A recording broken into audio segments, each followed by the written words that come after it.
Hello everyone. Today we're gonna talk about Mr. Ken Gray. Have you passed by Ken Gray Expressway on Interstate 57?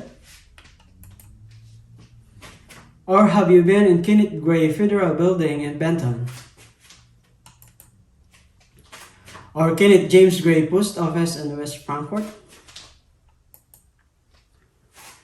Have you wondered who Kenneth Gray is? Why does his name can be seen all over Southern Illinois?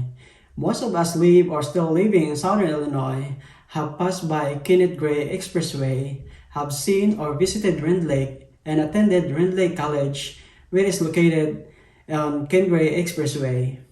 These are only some of Kenneth Gray's contribution in Southern Illinois.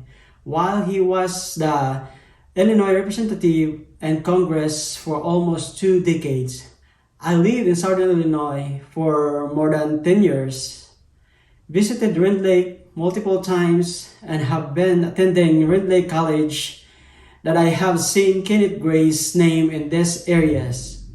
I also did research about him. Today, I will inform you more about Kenneth Gray, giving a little background where he was from, his years in Congress, and his $1 million projects in Southern Illinois. So, let's start knowing more about Kenneth Gray. I will inform you of his early life and education.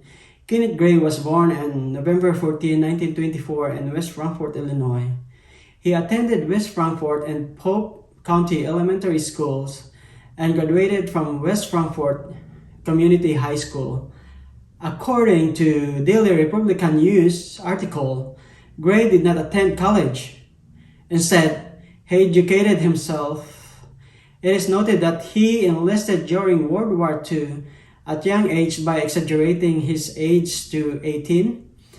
In addition, he was a licensed pilot and served during World War II in North Africa, Italy, and France.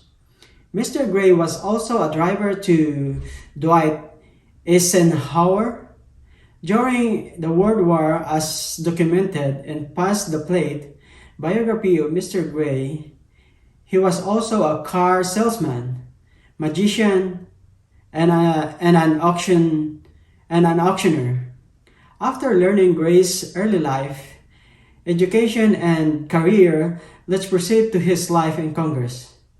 Mr. Gray, a Democrat, represented Illinois, was elected in 84th Congress in 1954.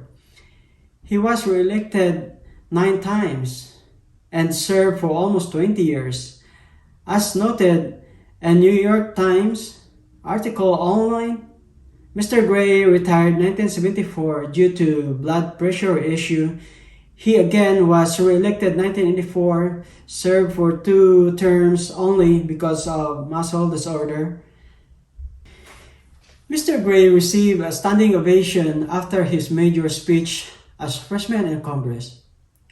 His speech was President Eisenhower Interstate Highway Act. He had instant recognition and memorable profile with his perm red hair, colorful suits and bow ties, patent leather shoes, and traveled with a white Cadillac. Gray was called the prime of pork for bringing nearly $7 billion in public works projects to Southern Illinois. Gray embraced his title. His projects include federal highways, federal prison, medical facilities, and post offices. Ken Gray made a big impact in Southern Illinois when he was in Congress. With this, he left a legacy which I will discuss next. According to Trover, the author of Gray's biography, he was one of the most effective congressmen of the 20th century. Gray had provided hope as a leader. His contribution helped provide steady government and opportunity to the people of his district. Gray's projects can be seen all over Southern Illinois, including Interstate 57, portion of it is named King Gray in his honor. Multiple post offices were built and named after Kenneth Gray. He also sponsored infrastructure bills that helped the growth of his district, including Marion's Pepsi Mid-America, one of the area's largest employees. One major contribution was building of Red Lake and Big Muddy Dam. Mr. Gray had good connections with Washington's elite that helped bring more infrastructures, including Marion Federal Penitentiary, Devil Kitchens Dam, Olmsted Lock and Dam, and federal housing projects and expansion for the Marion VA Medical Center, education funding, and funding for arts.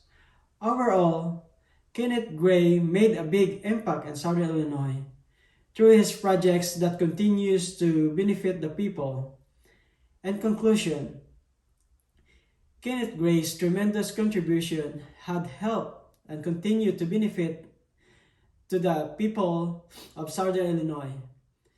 Kenneth Gray was an instrument in the growth of Southern Illinois.